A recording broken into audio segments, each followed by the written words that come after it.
everyone, my name is Angel. Thank you so much for joining me in this video. It's been a long time since I last spoke with you guys and shared an update of what I've been up to since my last video where I had shared how my previously completely torn ACL was able to heal without surgery through the cross bracing protocol. It's been more than a year, and the purpose of this video is to tell you all what has happened with me recently.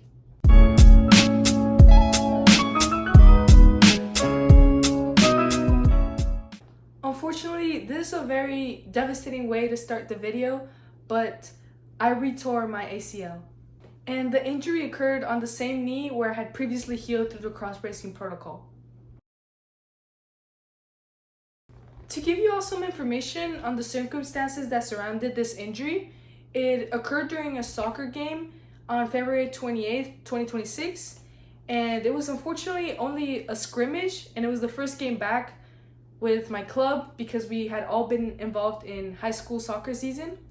And this time the injury was non-contact, and what had occurred was that my teammate was doing a throw-in and we were close to the goal of our opposition, so I tried to create a goal scoring opportunity by moving quickly, but as my teammate did that throw-in and I moved my body, as I turned and controlled the ball at the same time, my knee essentially twisted. I heard a pop and I immediately threw myself to the floor because I knew there was something wrong.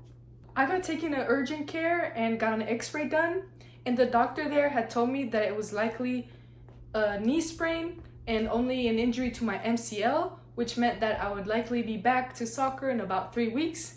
And of course, those were very good news because I was hoping it wasn't the ACL again. But with these news, I knew that I needed to get an MRI done to have definitive results showing that it wasn't anything more serious. So I rapidly messaged my doctor, Dr. Shar, and we scheduled an appointment, and I also scheduled an MRI so that we could review the results. As I already mentioned, the results did show that I had a complete ACL tear alongside a complex posterior/root tear of the lateral meniscus and a low-grade MCL strain. And to compare, here are the MRI results from my most recent injury, and here are the MRI results from the first time I tore my ACL, which happened over a year ago. So that is where I'm at right now, and these injuries both happened in the same knee, and my recent injury is actually worse than the first one, and it will require surgery. With all that said, I also wanted to bring up another point. When I had the opportunity to have a call with Dr. Tom Cross and we discussed my healed ACL, once I already knew that the cross-bracing protocol had worked on me, he told my family and I that my ACL had healed with a subtle elongation. So it was 2 millimeters longer than my left ACL. And this demonstrates that I actually had a suboptimal healing result. But either way, since my ACL had healed, we relied on building strong muscle and proper movement mechanics to reduce any strain or danger to my ACL and knee as a whole. And my doctor also kept me out of soccer for a full 12 months before I could return to competitive play. So we were extra cautious on being fully ready to return to my active normalcy.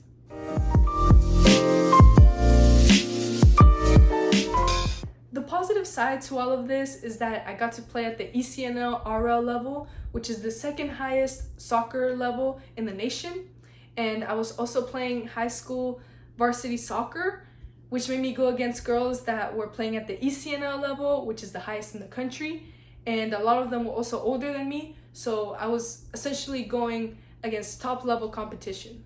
I did this for about 8 months, and because of my first injury, I had come from not playing for a full year. And it's also interesting to note that before my first injury, I was playing Flight 1, which is like 3 levels below ECNL RL, which is the level I came back to play at once I was ready. So even though I suffered this devastating injury once again, the cross-bracing protocol did heal my ACL, and it allowed me to come back and play at a really competitive level of soccer for those 8 months. There are a lot of factors to consider when deciding whether ACL reconstruction surgery or the cross-bracing protocol is the best method to adopt, because the protocol views ACL injuries as a spectrum from mild to severe.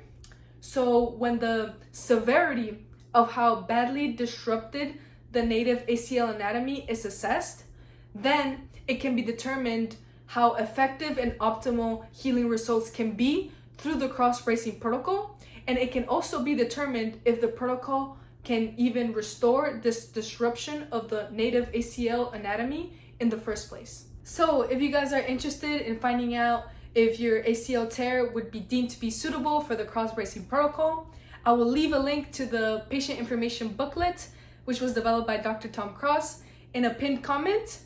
And it goes over a lot of the key aspects of the cross-bracing protocol and what kind of people, along with the severity of their injury, can benefit most from the cross-bracing protocol. With all that said, I wanted to tell you guys that I still strongly believe that the cross-bracing protocol can work for people that are qualified for the protocol and can benefit from not having surgery. So definitely go review that patient information booklet that I left in the comments below. Thank you so much for listening and sticking around for the whole video. It really means a lot to me. And if you guys have any other questions, please feel free to ask and reach out in the comments below, where I'll be answering your questions. And I will also be making a video on my healing journey through ACL reconstruction surgery, which I'm quite nervous about since it's my first surgery ever. But I hope this information was truly found helpful to many of you guys, and I hope you join me on the new videos I will be posting soon.